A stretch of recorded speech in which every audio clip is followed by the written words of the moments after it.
고백하겠습니다. 약할 때 강함 되시니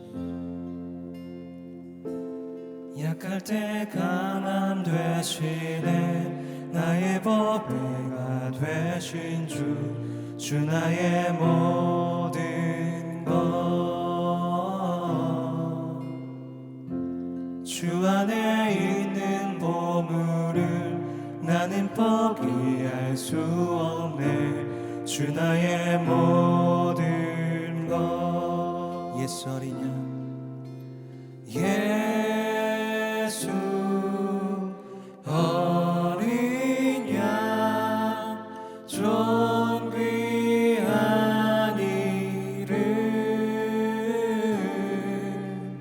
예수 어린 양 존귀한 이름 약할 때 강함 되시네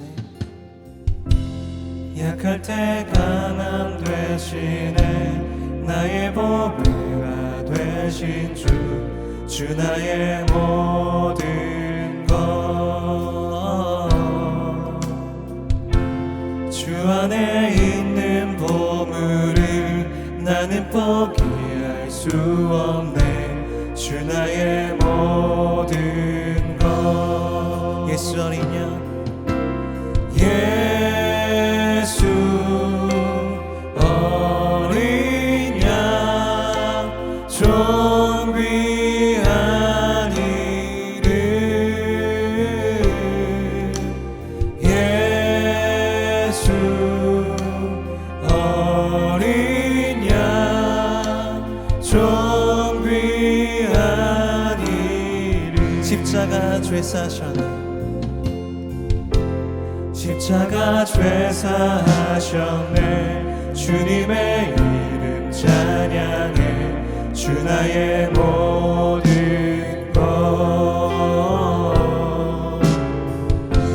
쓰러진 나를 세우고 나의 빈자를 채우네 주 나의 모든 것 우리 한 번 더 십자가 죄사하셨네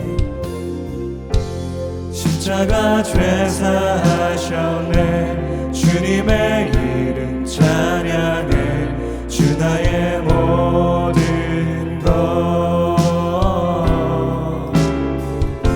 쓰러진 나를 세우고 나의 빈자를 채우네 주 나의 모든 것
십자가 죄사하셨네 주님의 이름 찬양해 주 나의 모든 것 쓰러진 나를 세우고 나의 빈자를 채우네 주 나의 모든 것 예수 어린 양 예수 어린 양 존귀한 이름 예수 어린 양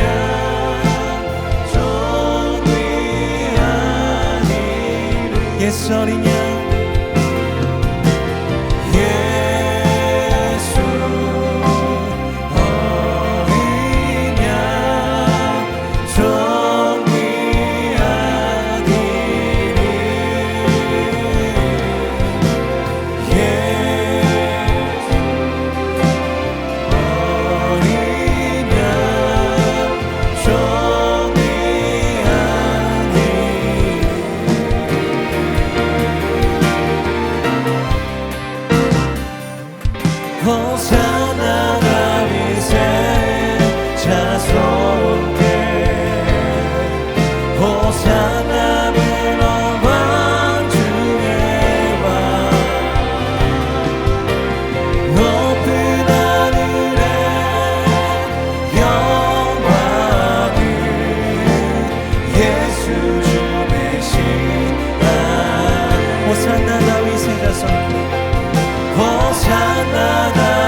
호산나 다윗의 자손에 호산나 다윗의 자손에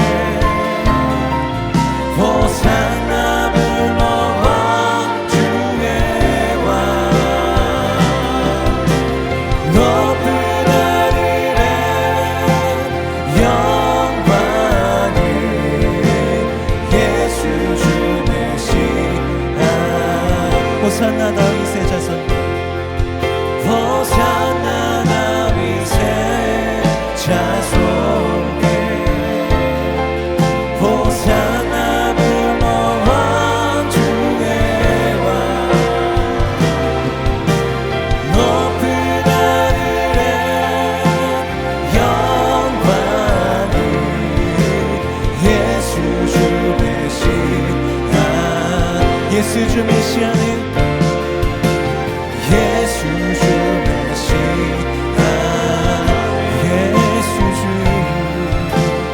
예수 주 메시아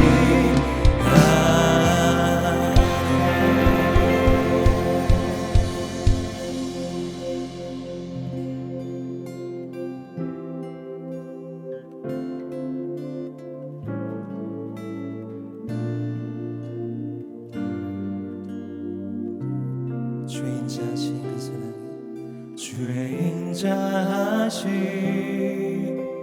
그 사랑이 내 생명보다 나으며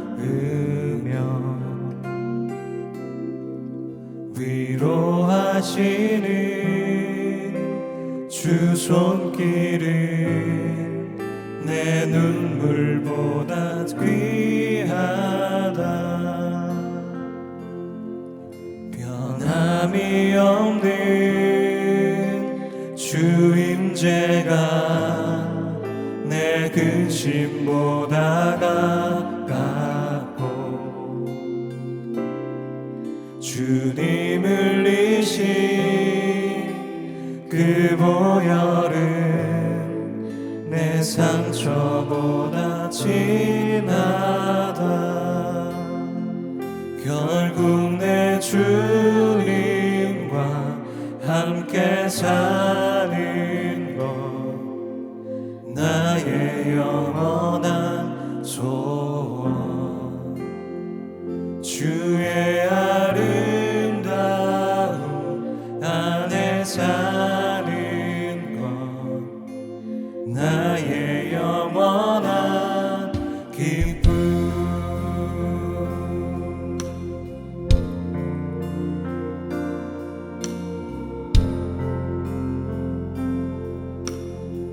주의 인자하신 그 사랑이 주의 인자하신 그 사랑이 내 생명보다 나으며 위로하시는 주 손길은 내 눈물보다 귀하다 변함이 없는 주 임재가 내 근심보다 나갑고 주님을 이신 그 보혈은 내 상처보다 진하다 결국 내 주님과 함께 사는 것 나의 영원한 소원 주의 아름다움 안에 사는 것 나의 영원한 길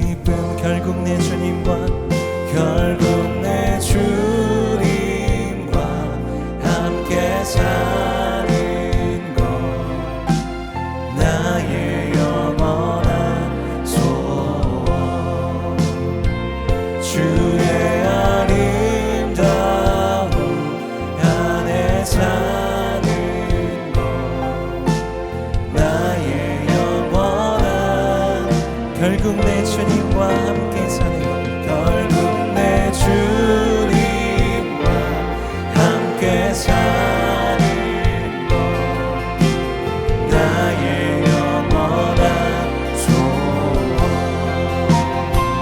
주의 아름다운 안에 사는 것 나의 영원한 결국 내 주님과 함께 살겠습니다.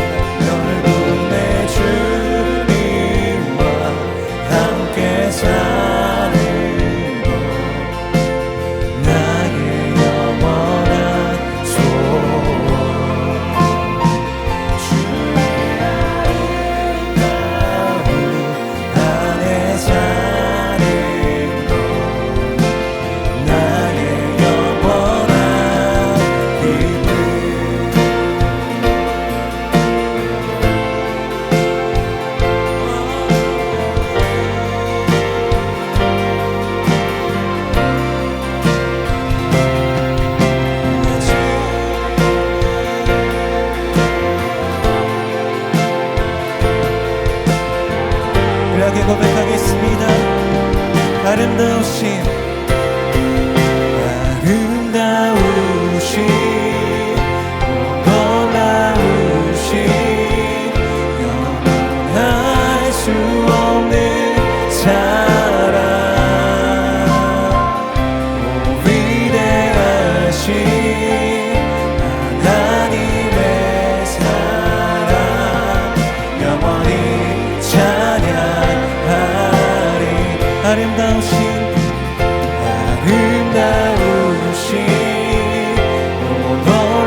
더욱 사랑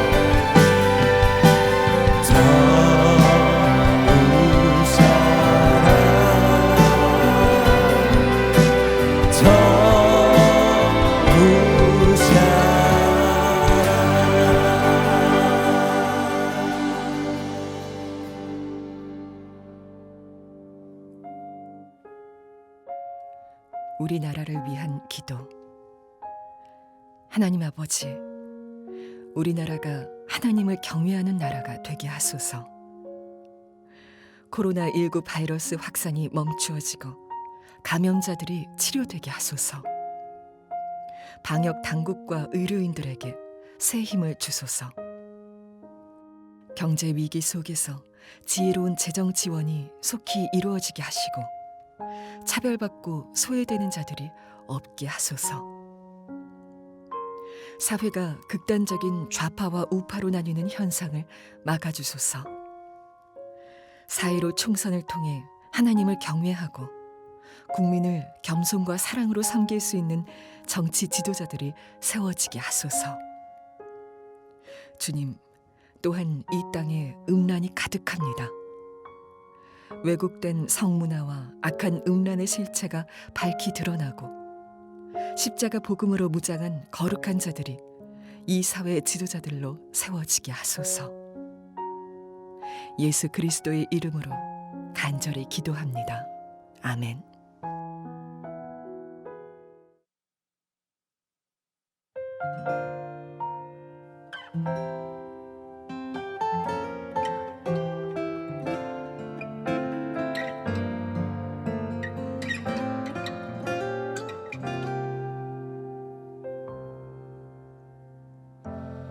예수, 흠도 죄도 없는 당신이 깊이 감춰둔 내 죄로 인하여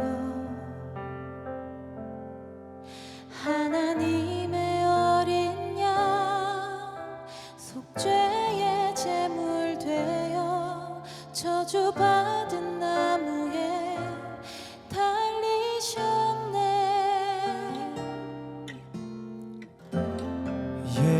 예수 참 사랑과 평화의 주님 소망 없이 멀어진 우리를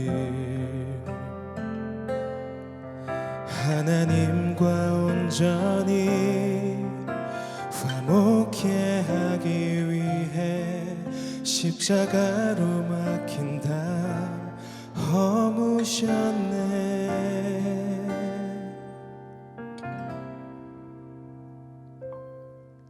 내가 예수를 당신을 부인했습니다. 내가 예수를 당신을 못 박았습니다. 당신이 행하신 일 모든 약속을 다했고 십자가에 예수를 매달았네. 내가 예수를 당신을 부인했습니다. 내가 예수를 당신을 못 박았습니다. 내 모든 죄를 지고 아버지께 인도하시니 내가 예수를 못 박았습니다.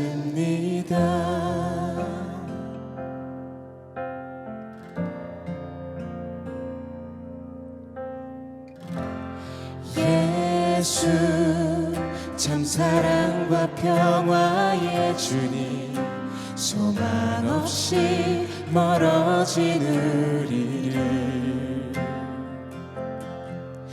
하나님과 온전히 화목해 하기 위해 십자가로 막힌다 허무셨네.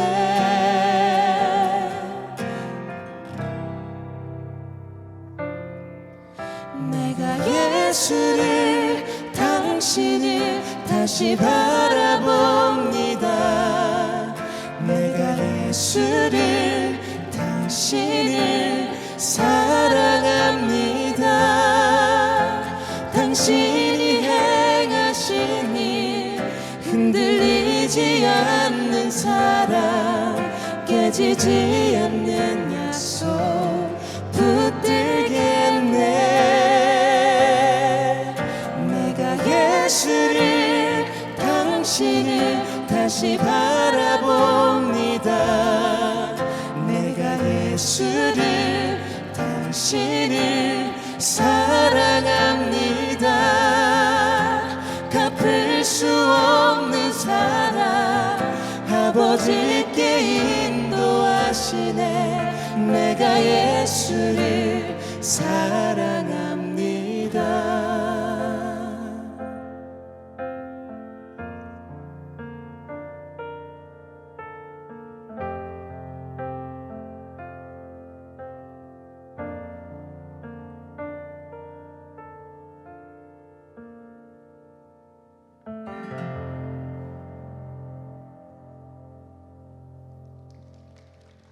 오늘도 십자가 부흥에 나오신 여러분을 환영합니다. 여러분들이 앉아 계시는 그 자리가 예수님, 십자가의 예수 그리스도를 다시 만나는 그 자리가 되시기를 소망합니다. 받으신 은혜는 교회 홈페이지에 가시면 십자가 부흥의 은혜 나눔 게시판이 있습니다. 번거로우시겠지만 회원가입 후 그곳에 은혜를 나누어 주시면 그 은혜는 배가 될 것입니다. 또한 주위 분들에게도 공유해 주시면 함께 실시간으로 예배 드릴 수 있겠습니다. 내일 성금요일에는 가정별 세족식이 있습니다. 교회 홈페이지에 신청해 주시고 가족의 기도 제목을 올려주시면 사역자들이 함께 기도하겠습니다. 가이드 영상과 브로셔를 참고하셔서 세족식을 꼭 준비해 주시기 바랍니다. 오늘 헌금하기 원하시는 분들은 온라인으로 헌금하실 수 있겠습니다. 부활절 함께 사는 기쁨 공감 소비 운동에 함께할 속회를 모집합니다. 공감 소비 운동은 바이러스 전염병으로 인해 어려움을 겪고 계신 소상공인과 지역사회 취약계층을 돕는 운동입니다. 부활절 헌금으로 재래시장에서 물품을 구입한 후에 그분들에게 전달할 것입니다. 이번 부활절 헌금의 전액은 모두 이 일을 위하여 사용됩니다. 교구 사역자에게 신청해 주시기 바랍니다. 오늘 우리에게 주시는 하나님의 말씀은 마태복음 26장 69절에서 75절 말씀입니다. 베드로가 바깥들에 앉았더니 한 여종이 나와 이르되 너도 갈릴리 사람 예수와 함께 있었도다 하거늘 베드로가 모든 사람 앞에서 부인하여 이르되 나는 네가 무슨 말을 하는지 알지 못하겠노라 하며 앞문까지 나아가니 다른 여종이 그를 보고 거기 있는 사람들에게 말하되 이 사람은 나사렛 예수와 함께 있었도다 하매 베드로가 맹세하고 또 부인하여 이르되 나는 그 사람을 알지 못하노라 하더라. 조금 후에 곁에 섰던 사람들이 나와 베드로에게 이르되 너도 진실로 그 도당이라 내 말소리가 너를 표명한다 하거늘 그가 저주하며 맹세하여 이르되 나는 그 사람을 알지 못하노라 하니 곧 닭이 울더라. 이에 베드로가 예수의 말씀에 닭 울기 전에 네가 3번 나를 부인하리라 하심이 생각나서 밖에 나가서 심히 통곡하니라. 아멘. 하나님의 말씀입니다. 오늘 말씀을 시작하기 전에 한 가지 안내를 드리겠습니다. 내일은 성금요일이고 예배 후에 가족 세족식이 있습니다. 미리 세족식 준비를 가정에서 해주시면 좋겠습니다. 그런데 또 가족과 함께 세족식을 드리지 못하게 되는 성도님들도 있다고 들었습니다. 그 성도님들께서는 다음 안내에 따라서 하나님 나라 세족식 또는 특별한 개인기도 시간을 가져보시도록 안내를 드리겠습니다. 먼저 하나님 나라 세족식은 여러분들께서 함께 예배드리실 수 있고 또 함께 발을 씻어 주시면서 함께 예배드리실 수 있는 분을 초청하셔서 함께 예배드리시고 세족식을 예배 후에 진행해 주시면 되겠습니다. 그리고 그렇게 함께 세족식을 진행하기 어려운 경우에는 개인 기도 시간으로 다음과 같이 진행을 해주시면 되겠습니다. 성금요일 집회가 설교 목사님 축도로 마쳐지면 축도 후에 2분간 가정별 세족식 및 개인 기도회 준비 안내 영상이 나가게 됩니다. 그것이 2분간 나간 후에 담임 목사님께서 나오셔서 그 가정별 세족식과 개인 기도회를 안내해 주시고 연은 기도까지 담임 목사님께서 해주실 것입니다. 그러면 그 연은 기도가 마쳐지고 나서 40분간 개인 기도 음악과 함께 기도 영상이 송출될 것인데 그 영상을 따라서 개인적으로 기도해 보시면 되겠습니다. 그렇게 충분히 기도하신 후에 받으신 은혜를 교회 홈페이지 은혜 나눔 게시판에 함께 나누어 주시면 감사하겠습니다. 오늘 은혜의 시간 되시고 또 내일 하루 기도로 준비하셨다가 성금요일에 주님께서 주시는 특별한 은혜의 시간, 또 특별히 세족식의 시간이 되시기를 바랍니다. 하나님께서 오늘 우리에게 주신 말씀이 베드로가 예수님을 3번 부인한 이야기입니다. 베드로는 예수님께서 아끼시는 수제자였습니다. 예수님께서 나를 따라오라 하실 때에 모든 것을 버리고 예수님을 따랐던 12제자 중에 한 사람이 베드로였고, 또 그 12제자들과 함께 3년간 동거동락하면서 언제나 예수님 옆에 있었던 제자가 바로 베드로입니다. 특별히 어느 특별한 사건이 있을 때에 예수님께서 사랑하는 제자 3명을 항상 곁에 두셨는데, 그 중에 베드로와 야고보와 요한, 베드로가 항상 함께 예수님과 있었습니다. 베드로도 예수님을 향한 믿음이 참 남달랐습니다.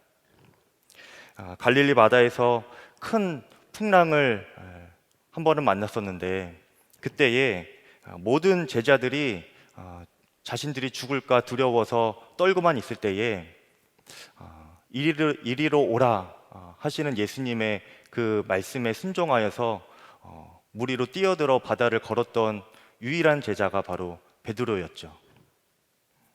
그래서 사실 이런 베드로가 예수님을 부인한다는 것은 잘 납득이 가지 않는 이야기입니다. 심지어 베드로 본인도 자신이 예수님을 부인할 것이라는 것은 꿈에도 생각하지 못했습니다.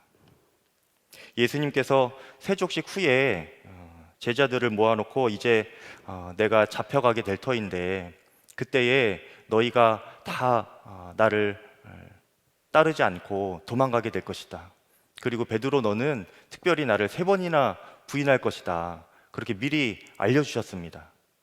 그런데 그 이야기를 듣고 베드로는 마태복음 26장 35절에서 이렇게 대답했습니다.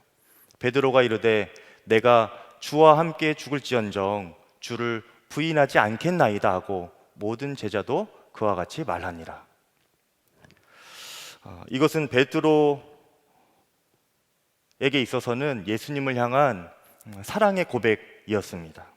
그 정도로 베드로는 열정적으로 주님을 따랐던 제자이고 또 열심히 주님을 보좌했던 사랑스러운 제자였습니다. 그런데 그 베드로의 마음을 조금 더 들여다보면 그것이 전부가 아니었음을 알 수 있습니다. 이와 같은 고백을 마가복음 14장 29절에서는 이렇게 기록하고 있습니다. 베드로가 여짜오되 다 버릴지라도 나는 그리하지 않겠나이다. 다 버릴지라도 나는 그리하지 않겠나이다. 나는 다른 제자들과는 다릅니다, 예수님. 이 말입니다.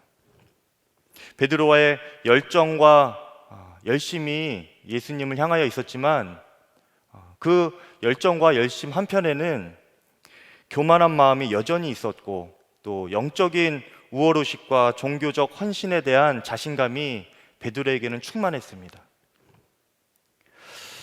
예수님께서는 제자들에게 날마다 자기 십자가를 지고 나를 따르라 이렇게 말씀하셨는데 그 전제 조건이 자기를 부인하고였습니다.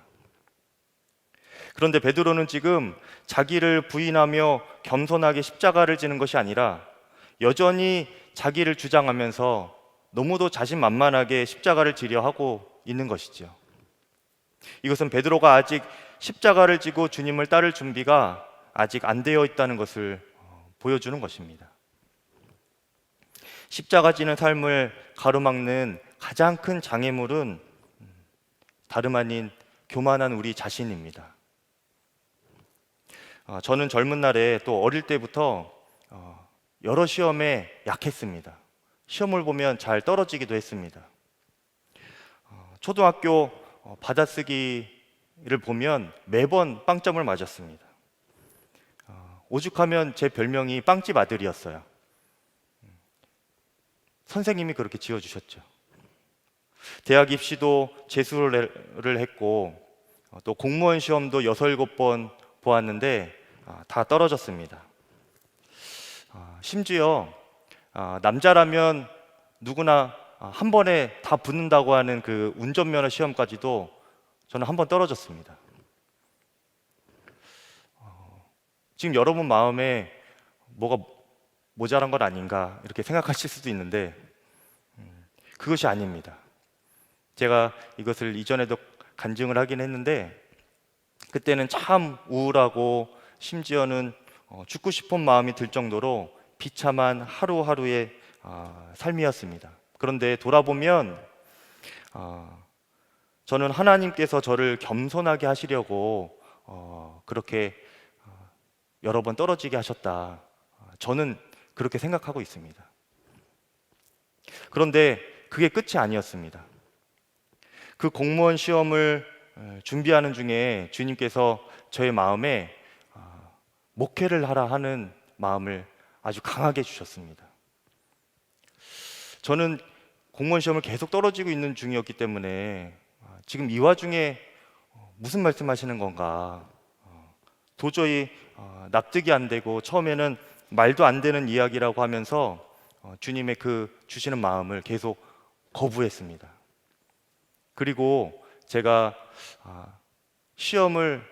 공무원 시험을 합격해버리면 주님도 포기하실 것 같아서 이전보다 더 열심히 공부에 매진했습니다.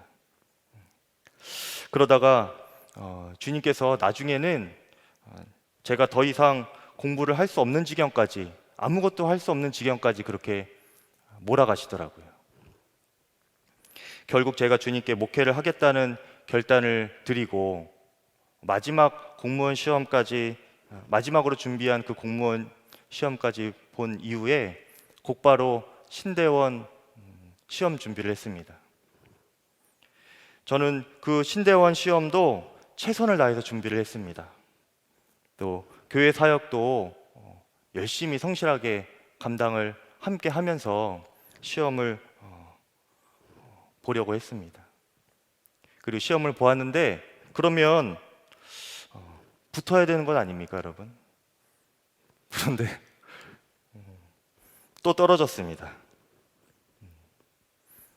이쯤 되면 여러분 마음에 진짜 바보 아닌가 하는 생각도 드시겠지만 그게 아닙니다. 제 마음에는 너무도 속이 상하고 또 억울하기까지 했습니다. 그때부터 제가 40일을 연속으로 작정하면서 기도하는데 기도 중에도 제가 너무 이해가 안 되고 분하고 해서 기도하면서도 하나님께 이렇게 기도했습니다. 하나님, 도대체 뭐 하시는 것입니까? 아무것도 못하게 해놓고 이제 결단해서 신대원 가려고 하는데 이것마저 떨어뜨리면 지금 어쩌자는 것입니까? 따져 묻기도 했습니다. 그렇게 계속 기도하면서 제가 작정한 40일 새벽 기도 2번의 기간이 다 맞춰질 즈음에 마지막 며칠 상간에 제가 기도하면서 제 마음에 한 가지 이런 마음이 들었습니다.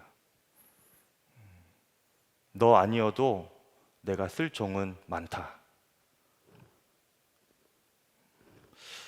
그때 저는 더 이상 주님께 원망과 억울함이 없었습니다. 제 마음을 제가 깊이 들여다보니까 제 마음에는 사실 제가 열심히 공부하던 거 내려놓고 또 미래에 누릴 수 있는 모든 삶의 기회를 다 내려놓고 주님께 서원을 해드린다, 이런 생각이 있었던 것이었습니다. 마치 주님이 저를 겨우겨우 설득하셔서 제가 주님께 뭔가 대단한 것을 결단하여 해드린다는 그런 교만이 제 안에 있었던 것이죠. 그 전까지는 제 안에 그런 교만이 있었는지를 몰랐습니다. 그저 주님을 향한 열심과 충성을 다하고 있는 줄만 알았습니다. 하지만 주님은 저를 종으로 쓰시기 전에 제 안에 그 교만이 있음을 보게 하셨고 또 그 교만을 다루기를 원하셨습니다. 그때 제가 하나님께 얼마나 감사했는지 모릅니다. 기도하면서 회개하고 다시 신대원 시험을 하나하나 준비하여 그 해에 들어가게 되었습니다. 하나님은 우리가 능력이 있어서 부르시고 그렇게 사용하시는 분이 아니십니다. 오히려 내가 할 수 있다는 자신감과 능력은 주님 앞에 걸림돌이 될 수도 있고 하나님이 일하시지 못하게 만드는 교만이 될 수도 있음을 우리가 알아야 합니다. 그렇게 자신감 넘치다가 환경과 상황이 마련되면 결정적인 순간에 자기를 부인하기는커녕 오늘 베드로처럼 예수님을 부인하게 되는 사람이 얼마나 많은지 모릅니다. 여러분은 어떠신가요? 십자가 지며 예수님을 잘 따르고 계십니까? 아니면 십자가에 걸림돌 되고 계십니까? 아직 자기를 부인하지 못했던 베드로를 통하여서 오늘 말씀을 통해 우리의 믿음도 한번 점검해 볼 수 있기를 바랍니다. 자기를 부인하지 못하는 사람의 특징은 예수님과 점점 거리를 두게 된다는 것입니다. 그래서 이러지도 저러지도 못하는 중간지대에 마음을 놓게 되는 것이죠. 사실 베드로는 예수님을 부인하기 전부터 그 마음이 이미 이전과는 달랐습니다. 오늘 본문 전에 58절에 보면 예수님께서 잡히신 후에 대제사장의 집으로 끌려가시는 장면이 나오는데 그때의 상황을 보면 베드로의 마음이 어떤지 우리가 엿볼 수 있습니다. 58절 말씀에 베드로가 멀찍이 예수를 따라 대제사장의 집들에까지 가서 그 결말을 보려고 안에 들어가 하인들과 함께 앉아 있더라. 여기서 멀찍이라는 단어를 우리가 주목할 필요가 있습니다. 언제나 예수님 바로 곁에 있던 베드로인데 이 순간에는 베드로가 멀찍이 예수님을 따라가고 있는 것입니다. 그리고 그렇게 대제사장의 집들까지 따라가게 되었는데 오늘 본문을 보니까 69절에 그 뜰 중에서도 바깥들에 앉아 있었다, 이렇게 설명하고 있습니다. 이것은 베드로가 언제라도 도망칠 수 있는 장소를 택한 것이죠. 여러 목사님들이 이런 베드로와 예수님 사이의 멀어진 거리에 대해서 해석하기를 베드로가 믿음의 회색지대에 들어갔다, 믿음의 중간지대에 앉아 있었다, 이렇게 표현을 하기도 했고 유진 피터스 목사님은 메시지 성경에서 안전한 거리를 두고 뒤따라갔다라고 표현하기도 하였습니다. 이 모습이 오늘날 많은 그리스도인들의 모습이 아닐까 생각이 듭니다. 예수님을 아예 떠날 용기도 없고 그렇다고 하여서 바로 옆에 가까이 있기도 두려워서 멀찍이 쫓아만 가는 성도, 세상과 하나님 사이에 양다리를 걸쳐 놓은 채 언제든 등을 돌릴 준비를 하면서 안전하고 적당하게 신앙생활하는 성도들이 교회 안에는 많이 있습니다. 그런데 그런 중간지대의 문제가 무엇인가 하면 그렇게 예수님으로부터 멀어진 만큼 우는 사자처럼 우리를 삼키려고 돌아다니는 사단에게는 점점 더 가까워진다는 것입니다. 그리고 우리에게는 그 죄와 사단을 이길 힘이 없습니다. 베드로가 덩치 큰 어부이고 또 큰 믿음의 사람이었지만 예수님과 그렇게 거리를 두면서부터 그는 한 여종의 말 몇 마디에도 속절없이 떨며 무너지는 모습이었습니다.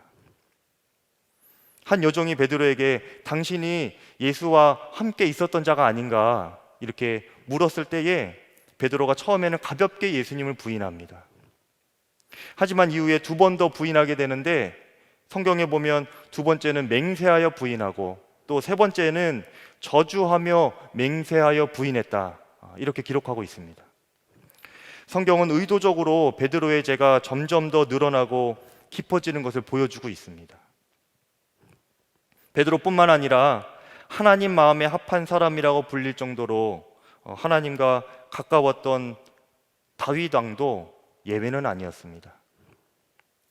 밧세바와 간음의 죄를 지은 사건이 사무엘하 11장에 나오는데 그 1절에 보면 그때가 왕들이 출전해야 하는 전쟁이 일어났던 때였음을 알 수 있습니다.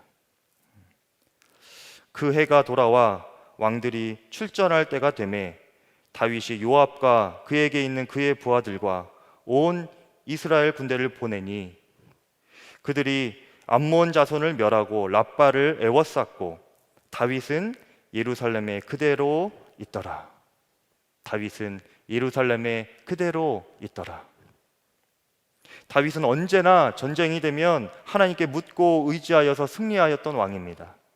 그런데 이때는 부하들만 내보내고 정작 자신은 뒤로 물러서 있는 것을 보면 그가 어느덧 하나님을 의지한다기보다는 자신의 군대를 의지하게 되었다는 것을 알 수 있습니다.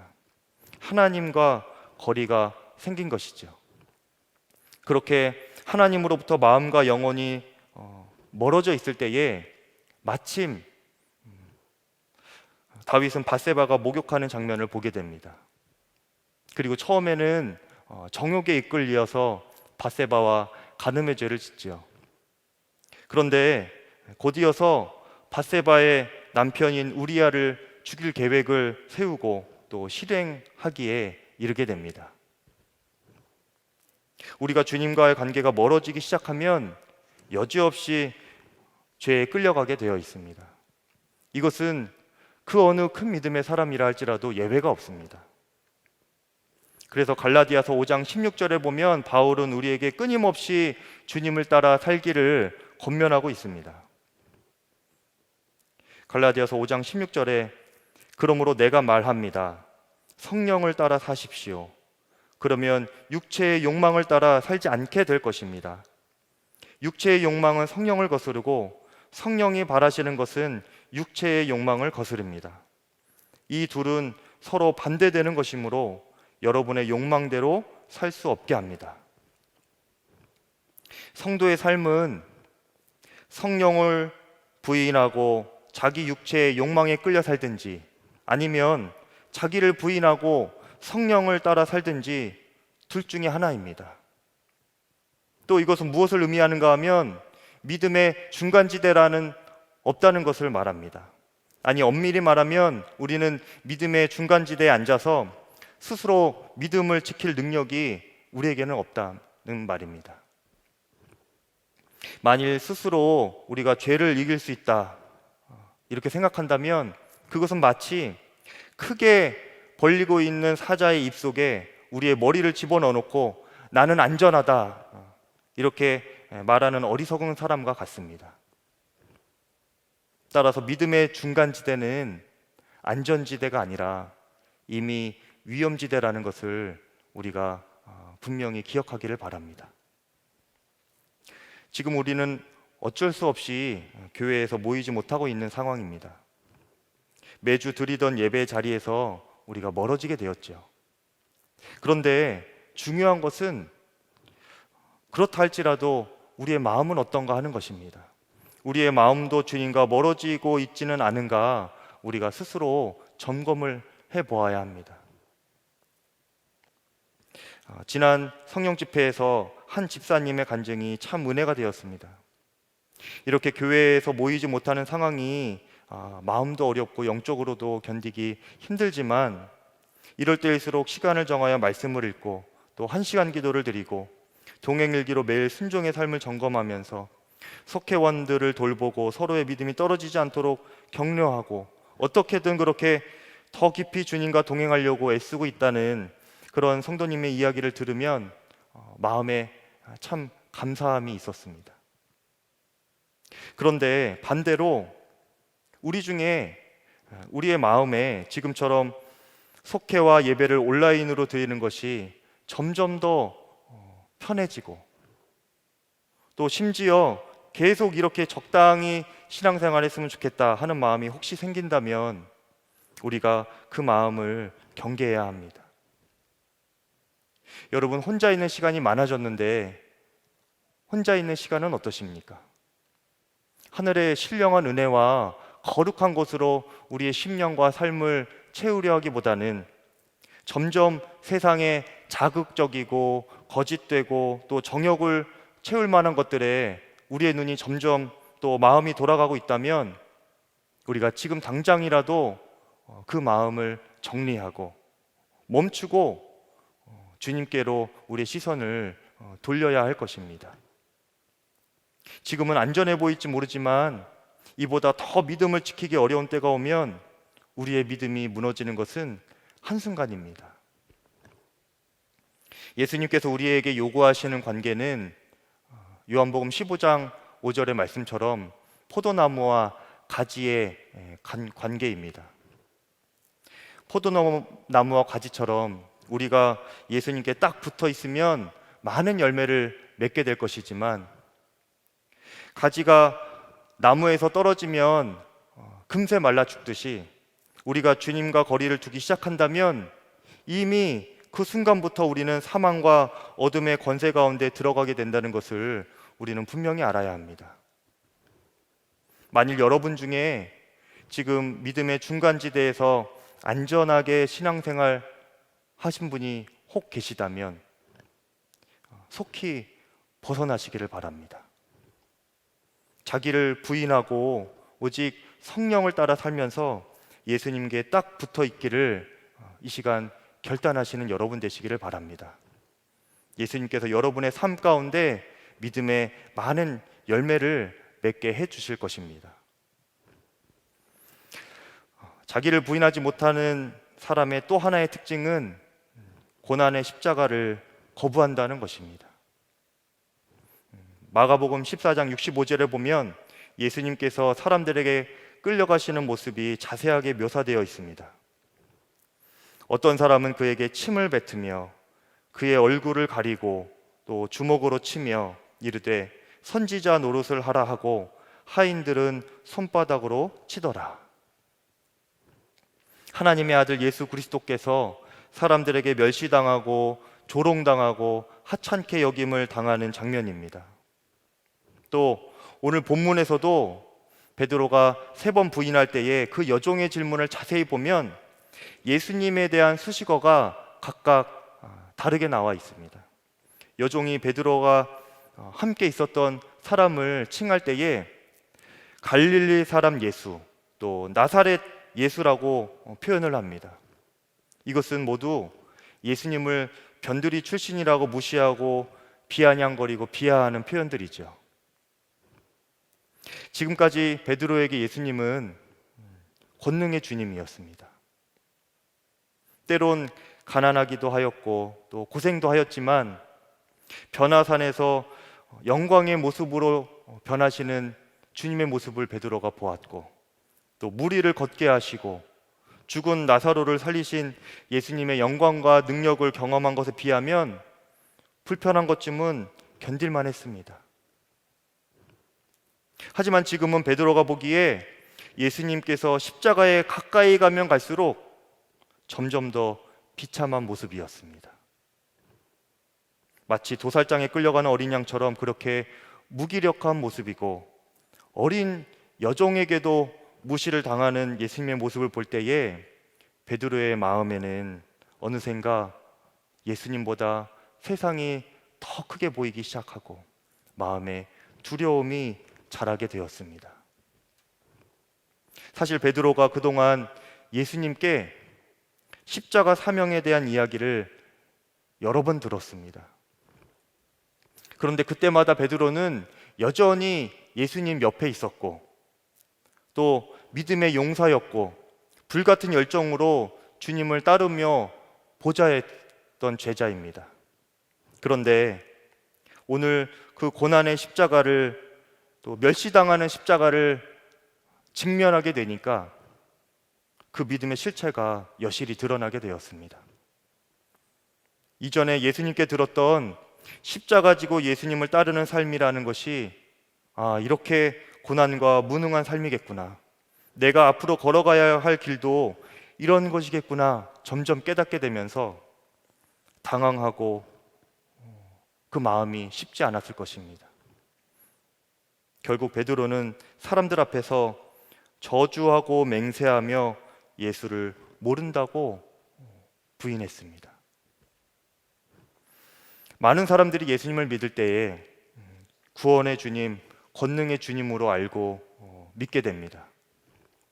그리고 그 주님을 위해서라면 목숨도 아끼지 않습니다. 아골골짝 빈들에도 복음 들고 가오리다, 멸시천대 십자가는 제가 지고 가겠습니다 라고 그렇게 찬양하며 다짐하며 주를 따르다가도 어느 날 그 예수님의 십자가 때문에 고난당하고 무시당하고 손해보는 삶을 살아야 한다는 것을 깨닫게 될 때쯤에는 누구나 당황하게 됩니다.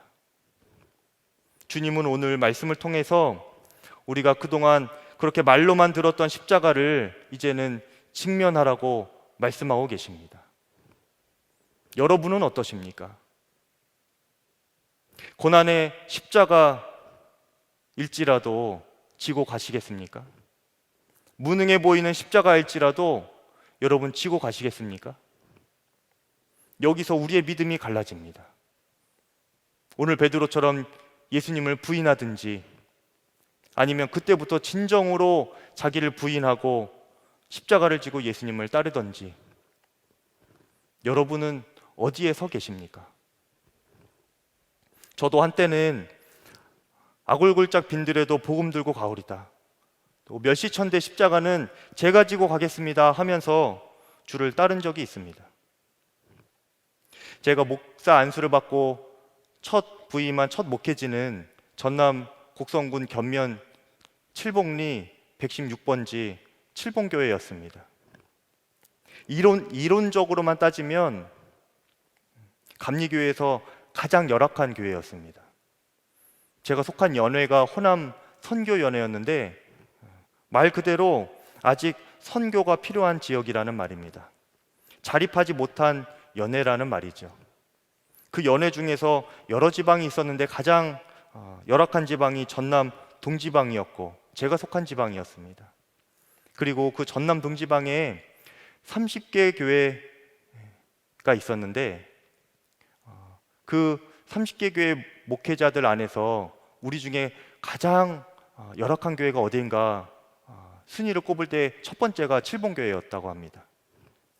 제가 그 교회에 임지가 났다는 소식을 듣고 처음 내려갔을 때에 전인자 목사님께서 교회를 이렇게 소개해 주시고 그리고 나서 사택은 안 보여주시려고 하시더라고요. 보고 안 온다고 할까봐 안 보여주시려고 그러시는 것 같아요. 실제로 몇 분이 보시고 그냥 못 오겠다 하시고 그냥 가셨다고 합니다. 그래서 제가 4번째였습니다. 그런데 저는 그곳이 저에게 보내주신 교회라는 확신이 들었습니다.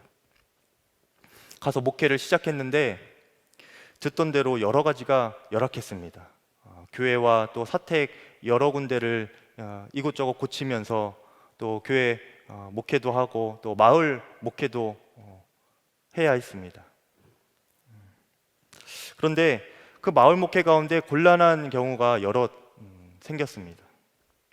어떻게 전도하면 좋을까 제가 생각하다가 여름이나 겨울 농한기가 되면 마을 회관에서 공동 식사를 하는데 제가 매일 가서 점심 식사를 함께 먹었습니다.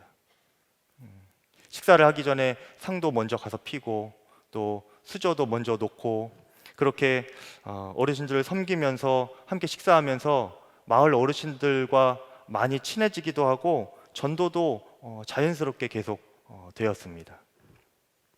그런데 한 번은 그렇게 함께 식사하면서 같이 지내는 중에 한 어르신께서 저에게 술을 따라 보라고 하시는 거예요.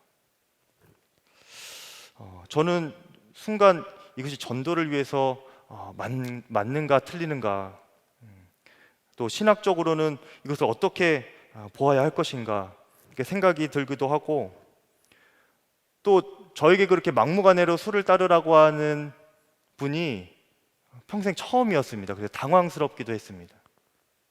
그리고 무엇보다 자존심이 너무 상했습니다. 그래도 제가 목사인데 그렇게 저를 대하시는 것이 물론 어르신이시지만 너무 무례하게 느껴지기도 했습니다. 제 마음에. 그래서 제 마음으로는 할아버지, 목사한테 그러는 거 아니에요.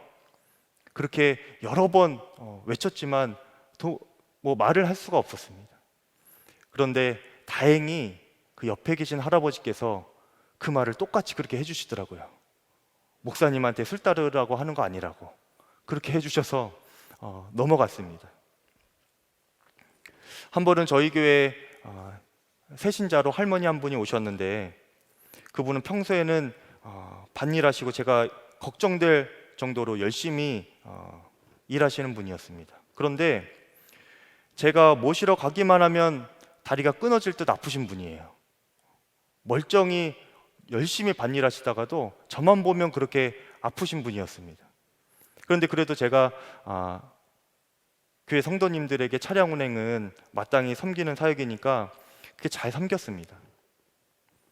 근데 어느 날 제가 그 할머님을 집 앞까지 이렇게 모셔다 드리고 오려고 했는데 뭔가 분위기가 이상한 거예요. 제가 뒤를 이렇게 돌아보니까 할머님이 저에게 여기 쇳대 이렇게 하면서 주시는 겁니다. 쇳대가 열쇠거든요. 저보고 내려서 이렇게 끌러달라는 것이죠. 제가 그 열쇠를 받아야 되나 말아야 되나 굉장히 고민이 되더라고요. 모셔다 드리고 이렇게 섬기고 하는 것은 당연히 해야 되는데 내려서 열쇠로 문을 열어드리는 것이 제 자존심에 그렇게 또 그 순간에는 상하는 일이었습니다. 그래도 성도님이시니까 내려서 열어드리고 또 마루까지 이렇게 부축해서 앉혀드리고 돌아왔습니다. 그런데 돌아오는데 제가 마음이 너무 상하더라고요. 이렇게까지 목회를 해야 되나. 아주 나를 목사가 아니라 그냥 종처럼 부리고 그렇게 여기는데 이렇게 해서 내가 목사로서 여기 목회가 될까 하는 자괴감도 들었습니다.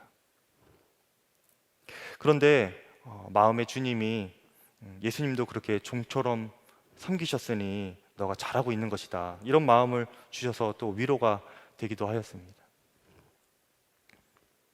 교회 옆 밭주인 할아버지가 오셔서 상추 뽑으라고 하면 상추 뽑아드리고, 또 잘못 뽑았다고 욕을 엄청 하시면 또 욕 다 듣고 있고, 또 그 할아버지가 또 나중에 고구마 뽑으라고 하면은 또 고구마 뽑고, 또 고구마도 그냥 작은 고구마도 아니고 팔뚝만한 고구마, 여러분 정말 팔뚝만한 고구마가 있습니다. 여러분 뽑는데 너무 힘들어요.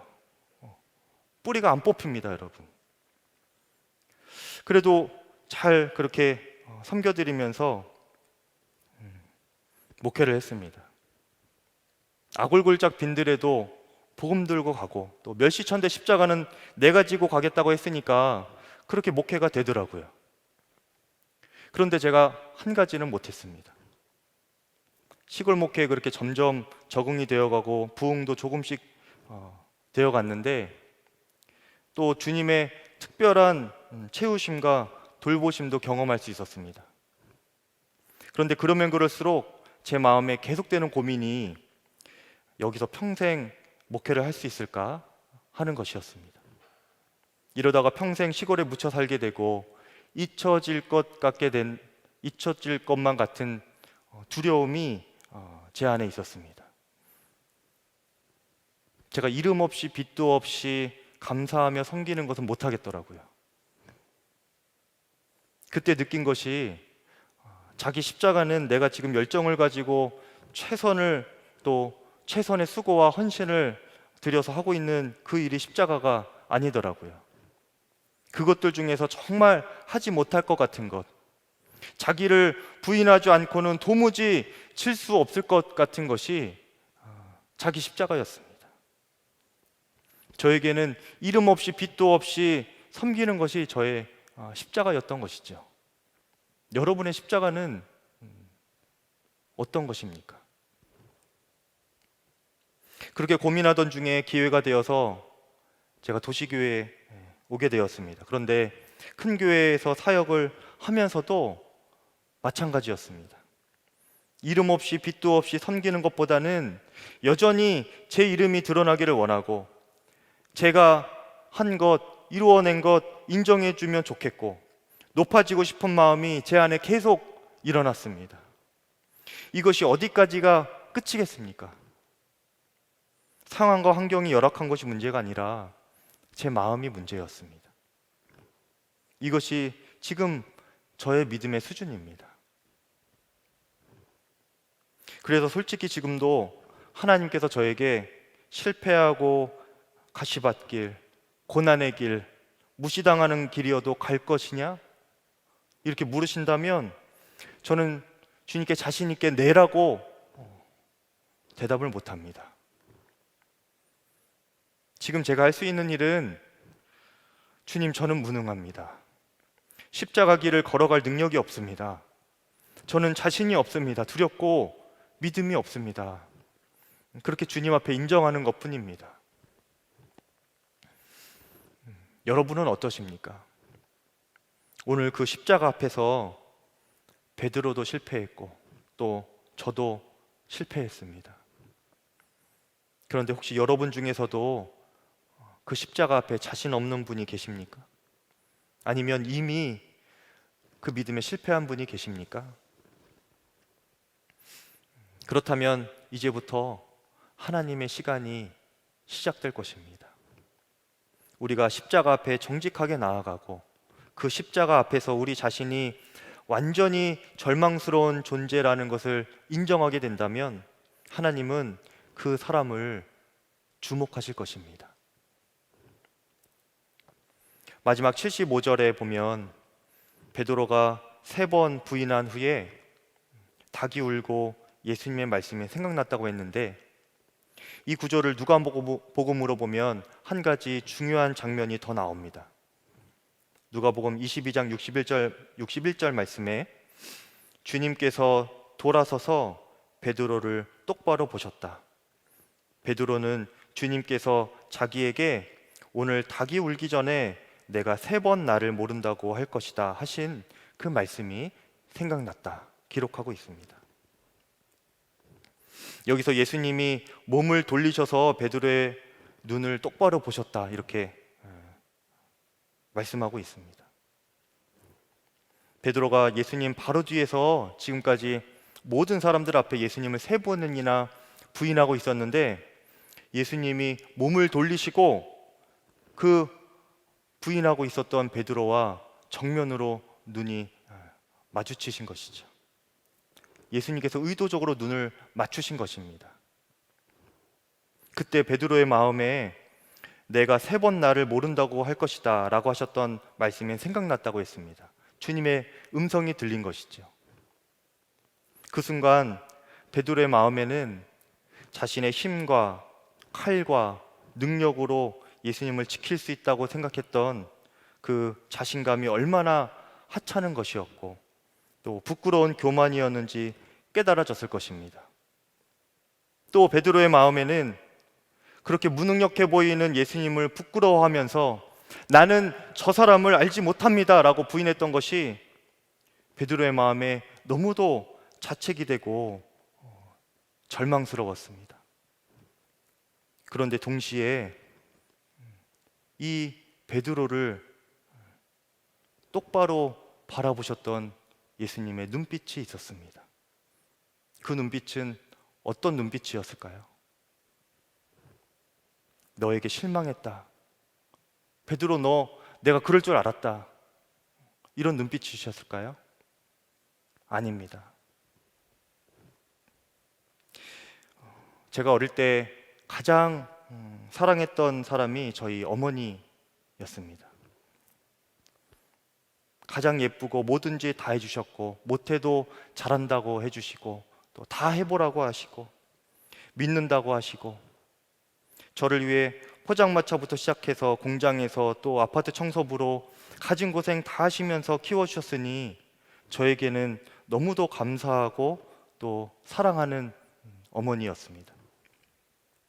그런데 어느 날 제가 어머니에게 실망하고 그래서 어머니를 무시하기 시작했던 순간이 있었습니다. 그리고 한동안은 그 어머니를 무시하는 마음이 제 속에서 계속 자랐습니다. 어머니가 뭐라고 말씀하시면 내 생각대로 고집부리고 또 어머니를 가르치려고 하고 그랬던 적이 많이 있습니다. 그러다가 중학교 시절에 제가 세상에서 문제아로 또 학교 폭력 불량 학생으로 낙인 찍히며 지내던 적이 있었습니다. 학교에서 제 친구들의 어머니들과 또 저희 어머니 또 함께 불렀는데 끌려오신 것이죠. 오셔서 학생 주임 선생님께 거의 빌다시피 하시면서 모욕적인 말들을 많이 들으셨습니다.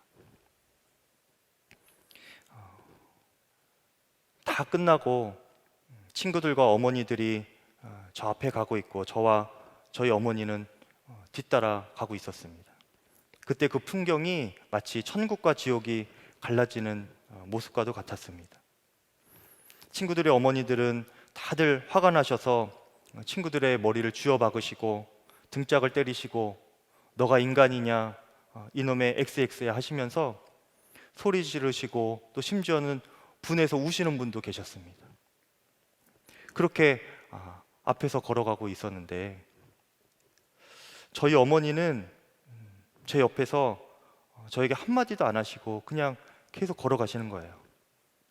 제가 머쓱해서 어머니에게 엄마 미안해 라고 말했습니다. 그때 어머니께서 한마디 없으시더니 갑자기 저에게 이렇게 말씀하시더라고요. 너희 선생님 참 이상하시더라. 태훈이를 아주 나쁜 애로 알고 계시더라고. 이런저런 이야기 하시길래 그냥 다른 생각하다가 나왔어. 우리 아들이 이렇게 착한데 그렇지? 이렇게 저에게 말씀하셨습니다. 그때 제가 마음에 우리 엄마는 역시 무식해서 아무것도 모르는구나 이렇게 했을까요? 아닙니다. 그랬다면 제가 사람도 아니죠. 온갖 수모는 자신이 다 당하시고 정작 이 못난 아들은 감싸주시려고 그렇게 모른 척 하시는 어머니의 사랑이 저를 사로잡았습니다. 그것이 저에게는 강력한 권위가 되었습니다. 제 마음에 그래서 어머니께서 원하시고 또 말씀하시는 것들을 해드리고 싶은 마음이 강하게 일어났습니다. 그렇게 제가 그 어두운 길에서 나올 수가 있었습니다. 예수님께서도 베드로의 실패를 정죄하지 아니하시고 따뜻한 사랑의 눈빛으로 바라보시면서 베드로야 괜찮다. 내가 다 알고 있어. 괜찮다. 내가 다 감당하겠다. 이렇게 말씀하시면서 바라보시지 않았겠습니까? 여러분, 세상 없이 초라하고 무능력해 보이는 것이 십자가입니다. 그런데 주님은 그 십자가를 지고 가실 뿐만 아니라 우리에게도 그 십자가를 지고 살아가라고 말씀하셨습니다. 오른뺨을 맞으면 왼뺨도 내어주고 원수도 사랑하고 오리를 가자고 하면 십리까지 가주고 너가 이길 수 있어도 져주고 누구라도 끝까지 사랑하고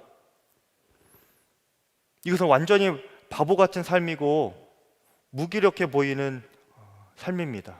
그래서 맨정신으로는 이 십자가를 못 지고 갑니다. 그런데 조금 더 생각해 보면 이 일들이 모두 예수님께서 우리들에게 당하신 일들입니다. 여러분, 우리가 십자가의 원수 아닙니까? 우리 죄 때문에 예수님이 십자가에 못 박히셨고 우리가 당할 멸시와 천대와 모욕과 고통을 주님이 모두 우리 대신 담당하셨는데, 그 담당하시기를 이사야 53장 7절 말씀에 보니까 도살장에 끌려가는 어린 양처럼 아무 말도 하지 않으시고 그렇게 담당하셨다 기록하고 있습니다.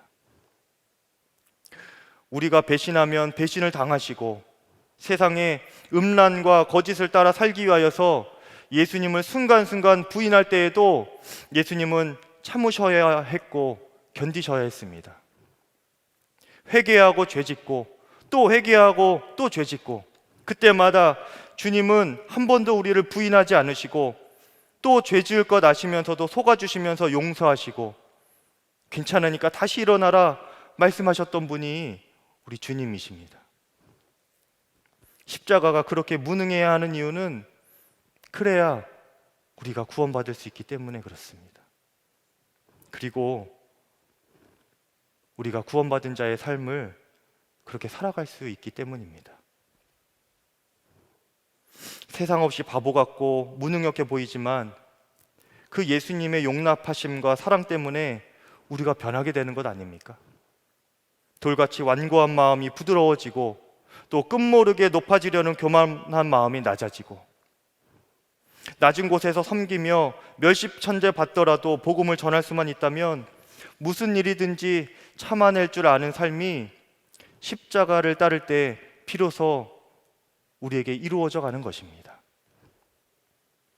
베드로는 예수님과 눈이 마주치는 순간 그 십자가를 미리 경험한 것입니다. 배신자이고 믿음에 실패한 자신을 위하여서 말없이 십자가로 향하시는 예수님의 그 눈빛을 보면서 베드로는 주님의 사랑에 너무 죄송하기도 하고 또 감사하기도 하여서 견딜 수가 없었습니다. 하지만 그 사랑의 능력으로 베드로는 다시 일어서게 되었습니다. 그리고 앉아있던 중간지대를 떠나서 밖에 나가 기도의 자리로 갑니다. 75절 하반절에 밖에 나가서 심히 통곡하니라. 회개기도 있죠. 이때부터 베드로에게는 진정으로 십자가를 지고 예수님을 따를 준비가 된 것입니다. 왜냐하면 진정한 회개기도는 자기를 부인하는 기도이기 때문입니다. 사랑하는 성도 여러분, 예수님께서 지금도 우리를 따뜻한 눈으로 주목하여 보고 계십니다. 우리가 마음으로 그 예수님의 눈을 바라보면서 기도했으면 좋겠습니다. 예수님, 저는 주님을 3번이 아니라 수십 번 부인한 배신자입니다. 죄송합니다. 믿음에 이미 실패했고 주님이 아니면 앞으로도 아무것도 할 수 없는 무능한 사람입니다. 성령으로 저의 심령을 사로잡아 주시고 예수님께서 제 삶의 주인이 되어 주시옵소서 하면서 예수님 앞에 그저 우는 것입니다. 예수님은 그렇게 실패한 자들의 눈물을 취하여서 반석 같은 성도로 만드시고 또 그런 믿음의 성도들을 통하여서 주님의 교회를 세워가실 것입니다. 심히 통곡하니라. 이것은 베드로만의 이야기가 아니라 저와 여러분의 이야기여야 하고 이 땅의 한국 교회의 눈물이어야 합니다. 이것을 위하여서 예수님이 십자가를 지셨습니다. 제가 약할 때 강함 되시라는 대신의 나라라는 찬양을 좋아하는데 특히 2절 가사를 좋아합니다. 쓰러진 나를 세우고 나의 빈잔을 채우네 주 나의 모든 것.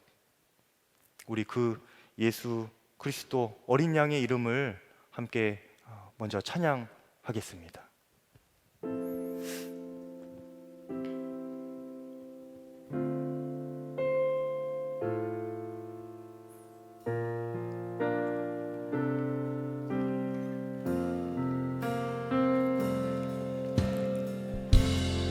그때 강함 되시네 나의 보배가 주 나의 모든 것 주 안에 있는 보물을 나는 포기할 수 없네 주 나의 모든 것 예수 어린 양 존귀한 이름 예수 어린 양 존귀한 이름 십자가 죄사주 십자가 죄사하셨네 주님의 이름 찬양해 주 나의 모든 것 쓰러진 나를 세우고 나의 빈잔을 채우네 주 나의 모든 것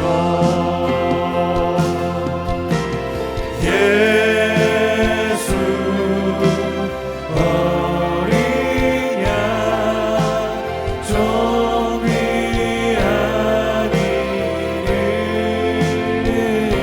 이름 예수 어린 양 존귀한 이름 예수 예수 어린 양 존귀한 이름 예수 어린 양 존귀한 이름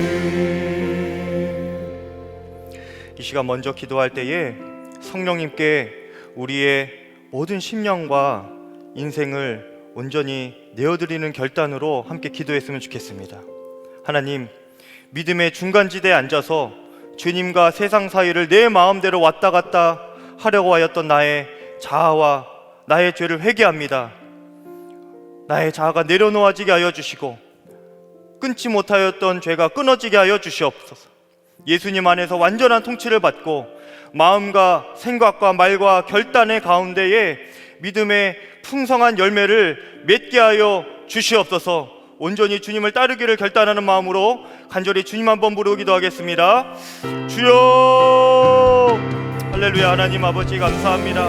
하나님 아버지 주님, 제가 그동안 하나님 믿음의 중간지대에 하나님 아버지 주님의 마음을 놓고 하나님 아버지 죄를 용서하여 주시옵소서. 하나님 아버지 주님께서 이제는 저의 마음을 새롭게 하여 주시고 굳어진 마음, 완악한 마음, 돌같은 마음을 하나님 아버지 주님 다시 한번 아버지 주님께로 아버지 가져가 주셔서 하나님 부드럽게 하여 주시고 새 마음과 새 영을 허락하여 주시기를 바랍니다. 하나님 내 마음대로 세상과 주님 사이에 왔다 갔다 하며 아버지 주님 죄와 거룩함 사이를 하나님 오갔던 죄를 용서하여 주시옵소서. 그 죄가 끊어지게 하여 주시옵소서. 하나님 아버지 이제부터는 주 안에서 완전한 통치를 받고 마음과 생각과 모든 말과 결단 가운데에 하나님 아버지 주님 믿음의 열매가 풍성히 맺어지게 하여 주시옵소서. 주 안에 살아가는 아버지 귀한 은혜와 하나님 아버지 주님 결단이 하나님 일어나게 하여 주시옵소서. 하나님 아버지 이제는 정말 주님 안에 살기를 원합니다. 아버지 풍성한 열매를 맺는 삶을 살기를 원합니다. 아버지 직장과 가정 가운데에서 하나님 아버지 주님 높아진 자아를 내려놓고 내 자아를 주장하려고 하는 것을 내려놓고 하나님 아버지 온전히 주님의 인도하심 따라 살게 하여 주시옵소서. 하나님 아버지 주님 이리저리 하나님 아버지 흩어졌던 마음이 하나님 다시금 주님 앞에 고정되게 하여 주시옵소서. 편하게만 신앙생활하려고 했던 마음이 다 끊어지게 하여 주시옵소서. 하나님 아버지 한 번 더 기도할 때에 하나님 이제는 어느 순간에도 십자가를 부인하지 않겠습니다. 멸시천대 십자가는 제가 지고 가겠습니다. 이름 없이 빛도 없이 감사하며 섬기겠습니다. 주님 믿음에 실패한 저를 세우시는 십자가를 붙들고 다시 일어서게 하여 주시옵소서. 저와 한국 교회 안에 통곡하는 회개가 일어나게 하여 주시고 날마다 자기를 부인하고 십자가를 지며 예수님을 끝까지 따르는 저와 모든 성도들과 하나님 이 한국교회가 되게 하여 주시옵소서. 주의 이름 한번 부르고 통성으로 기도하겠습니다. 주여 할렐루야. 하나님 아버지, 주님 그 어떤 순간에도 십자가를 부인하지 않겠습니다. 하나님 주님을 외면하지 않겠습니다. 하나님 아버지 주님 축복의 길, 하나님 잘되는 길에서만 주님을 따르고 아버지 주님 앞에 충성되며 하나님 아버지 그렇게 보내지 않겠습니다. 고난의 길이라도 가시밭길이라도 하나님 아버지 주님 그렇게 주님 당황하지 아니하고 주님을 부인하지 아니하고 끝까지 주님을 따라가게 하여 주시옵소서. 하나님 아버지 주님 이미 밀대한 믿음에 실패한 아버지 저의 심령을 아버지 주님께서 불쌍히 여겨 주시옵소서.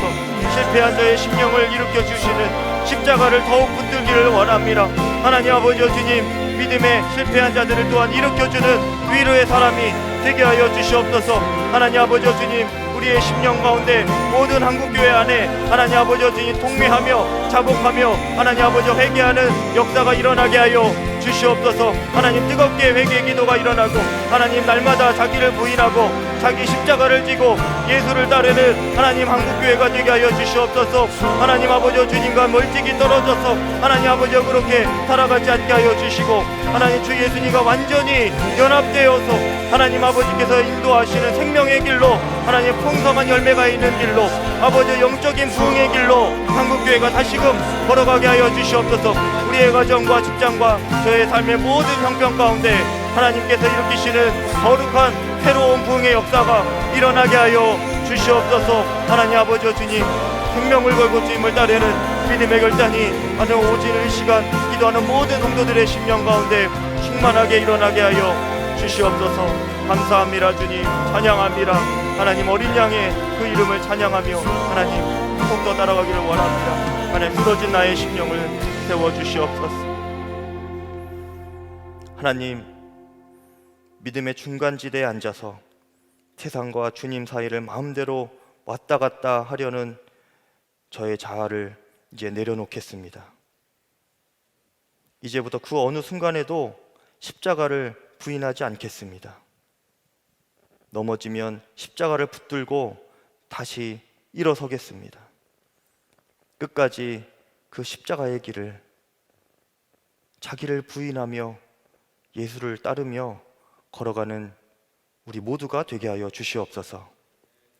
이제는 우리 주 예수 그리스도의 은혜와 하나님의 크고 놀라우신 사랑하심과 성령님의 감화 감동하시며 내주 교통하심이 오늘 자기를 부인하고 끝까지 예수님을 배신하지 않고 주님을 따르기를 결단하는 사랑하는 주의 귀한 성도들과 그들의 가정과 자녀들과 손주들 위해 이제로부터 영원토록 함께하여 주시기를 간절히 축원하옵나이다.